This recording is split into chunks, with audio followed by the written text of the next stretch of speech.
بسم اللہ الرحمن الرحیم۔ حضرت داؤد کی آزمائش۔ کہتے ہیں کہ ایک دن حضرت داؤد اپنی محراب میں عبادت میں تھے، زبور پڑھ رہے تھے کہ اچانک ایک خوبصورت پرندہ کبوتر کی طرح کا ظاہر ہوا اور وہ حضرت داؤد کے سامنے آ بیٹھا۔ انہیں خیال ہوا کہ اس کبوتر کو پکڑ کر اگر میں اپنے چھوٹے بچوں کو دے دوں تو بہت خوش ہوگا۔ جب اس پر ہاتھ ڈالنا چاہا تو وہ دور ہٹ گیا۔ حضرت داؤد زبور پڑھنے سے غافل ہو گئے۔ وہ کبوتر ایک جھروکھے سے باہر نکل گیا۔ حضرت داؤد چھت پر چڑھ کر ادھر ادھر دیکھنے لگے کہ کبوتر کہاں گیا۔ آپ نے دیکھا کہ وہ کبوتر اوریا کے باغ میں چلا گیا ہے۔ آپ نے جب ادھر نگاہ اٹھائی تو دیکھا کہ ایک خوبصورت عورت باغ میں حوض میں غسل کر رہی ہے۔ حضرت داؤد کے دل میں یہ خیال آیا کہ کیوں نہ اس سے میں نکاح کر لوں۔ یہ عورت تو بہت ہی لائق اور سمجھدار معلوم ہوتی ہے، اسے تو شاہی محل میں رہنا چاہیے۔ ملک کے رواج کے مطابق آپ نے اوریا کو بلایا اور کہا، تو اپنی بیوی کو طلاق دے دے، میں اس سے شادی کرنا چاہتا ہوں۔ اس نے انکار کر دیا، لیکن کچھ عرصے کے بعد جب اوریا ایک لڑائی میں شہید ہوا تو حضرت داؤد نے اس عورت کو اپنے نکاح میں لے لیا۔ کچھ عالموں نے لکھا ہے کہ وہ عورت اوریا کی بیوی نہ تھی بلکہ اس سے اس کی منگنی ہوئی تھی۔ بعد میں جب حضرت داؤد کا اس کے لیے پیغام پہنچا تو اس کے گھر والوں نے نئے پیغام کو قبول کر لیا اور اوریا کی منگنی ٹوٹ گئی۔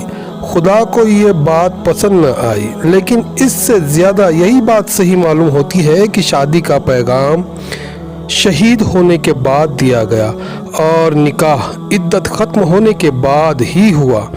ایک دن حضرت داؤد اپنے عبادت خانے میں زبور پڑھ رہے تھے۔ کسی کی ہمت نہ تھی کہ اس وقت وہ ان کے پاس پہنچ سکے۔ باہر پہرے دار پہرے دے رہے تھے۔ اچانک انہوں نے دیکھا کہ دو آدمی دیوار پھاند کر اندر داخل ہو گئے۔ حضرت داؤد دل میں ڈرے کہ شاید یہ کوئی دشمن ہو جو اس طرح بغیر اجازت تنہائی میں ان کے پاس آ پہنچے ہیں۔ انہوں نے کہا، ڈریے نہیں، ہم دونوں کا جھگڑا ہے، آپ ہمارے بیچ حق کے ساتھ فیصلہ کر دیجئے، بے انصافی نہ کیجئے اور ہمیں سیدھا راستہ دکھا دیجئے۔ حضرت داؤد نے کہا، تمہارا جھگڑا کیا ہے؟ ان میں سے ایک نے کہا، یہ میرا بھائی ہے، اس کے پاس 99 دمبیاں ہیں اور میرے پاس ایک دمبی ہے۔ اس نے مجھ سے کہا کہ یہ ایک دمبی بھی مجھے سونپ دے اور بات چیت میں یہ مجھ پر حاوی ہو گیا۔ حضرت داؤد نے فرمایا، اس شخص نے اپنی دمبیوں کے ساتھ تیری دمبی ملا لینے کی مانگ کر کے تم پر ظلم کیا، اور بہت سے ایک ساتھ رہنے والے ایک دوسرے پر زیادتی کرتے ہیں سوائے ان لوگوں کے جو ایمان لائے اور اچھے عمل کیے، لیکن ایسے لوگ کم ہوتے ہیں۔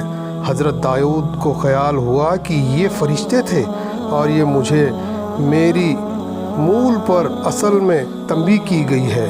حضرت داؤد سجدے میں گر گئے اور اپنے خدا سے معافی چاہنے لگے۔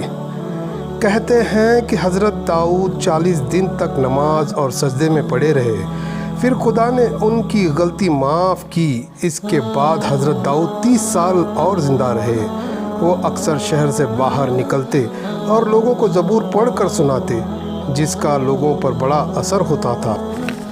خدا نے حضرت داؤد سے فرمایا تھا، اے داؤد، ہم نے تم کو زمین میں بادشاہ بنایا ہے، تو لوگوں کے بیچ حق کے ساتھ حکومت کر، اپنی خواہش پر نہ چل، نہیں تو وہ تجھے خدا کے راستے سے بھٹکا دیں گے۔ جو لوگ اللہ کے راستے سے بھٹکتے ہیں ان کے لیے سخت عذاب ہے، اس لیے کہ وہ حساب کے دین کو بھول گئے۔